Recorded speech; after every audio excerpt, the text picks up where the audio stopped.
Registration click කරන්න. ඉන් පසුව අදාළ සාමාජිකයාගේ ID නම්බර එක නිවැරදිව ඇතුළත් කරන්න.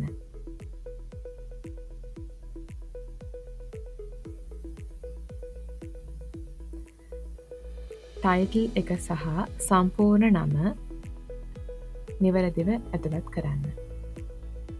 සාමාජිකයාගේ උපන්දිනය තෝරාගන්න.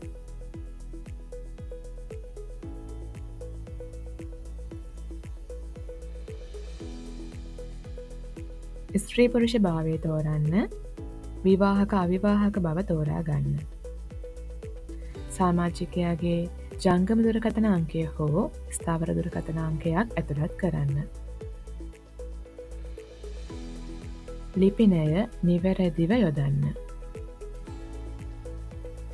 පසුව Next බට්නය ක්ලික් කරන්න.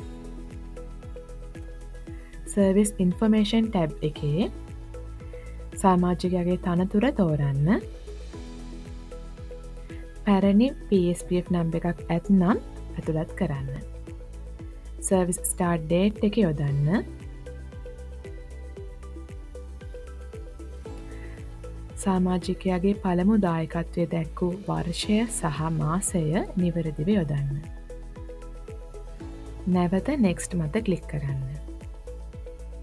ඉන් පසුව ලැබෙන ඉන්ටර්ෆේස් එකේ සේව් මත ක්ලික් කිරීමෙන් මේ ඇතුළත් කළ තොරතුරු සේව් ඇප්ලිකේෂන් බොක්ස් එක මත දර්ශනය වේ. ඔබගේ ඩෑෂ්බෝඩ් එක මෙලෙසින් දිස්වන අතර යම් සාමාජිකයෙකු රෙජිස්ටර් කිරීමට ඩේටා එන්ටර් කර සේව් කළ විට එය සේව් ඇප්ලිකේෂන් හි දර්ශනය වේ. සේව් ඇප්ලිකේෂන් තුළට ගොස් යම් සාමාජිකයෙකු සර්ච් කර රෙකෝඩ් එක ඉදිරියේ ඇති තුන්වන ඔප්ෂන් එක ක්ලික් කළ විට සෝස් ඩොකියුමන්ට් එක ඔබට ලබා ගත හැක.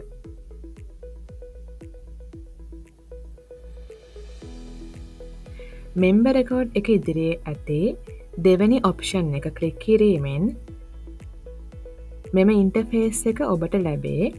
සාමාජිකයෙකු රෙජිස්ටර් කිරීමට සෝස් ඩොකියුමන්ට් එක අපොයින්ට්මන්ට් ලෙටර් එක සහ NIC එක අප්ලෝඩ් කිරීම අනිවාර්ය වේ. ෆයිල් ටයිටල් එක ක්ලික් කර choose file ක්ලික් කරන්න. ඉන්පසු අදාළ ඩොකියුමන්ට් එක සිලෙක්ට් කර දකුණු පස ඇති අප්ලෝඩ් බටන් එක ක්ලික් කරන්න. මෙලෙස අනිත් කම්පල්සරි ෆයිල් දෙකත් අප්ලෝඩ් කර අවසානයේ පහළ ඇති සබ්මිට් බටන් එක ක්ලික් කරන්න.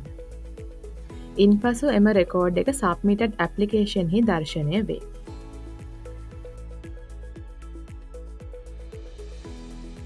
PSPF බ්‍රාන්ච් එකෙන් මේ චෙක් කර අප්රූව් කළ විට එය අප්රූව්ඩ් ඇප්ලිකේෂන් වල දිස්වන අතර යම් හේතුවක් නිසා එය රිටර්න් වුවහොත් එය රිටර්න් ඇප්ලිකේෂන් වල දිස්වේ.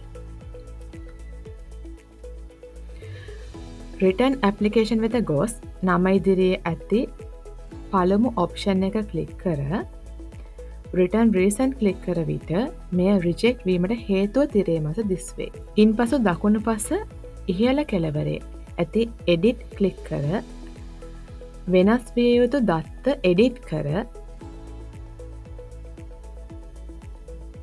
සබ්මිට් කරන්න. එවිට මෙය නැවතත් සේව්ඩ් ඇප්ලිකේෂන් ටයිල් එකේ දිස්වේ. පසුව නැවතත් පෙර ක්‍රියාවලියම සිදු කරන්න.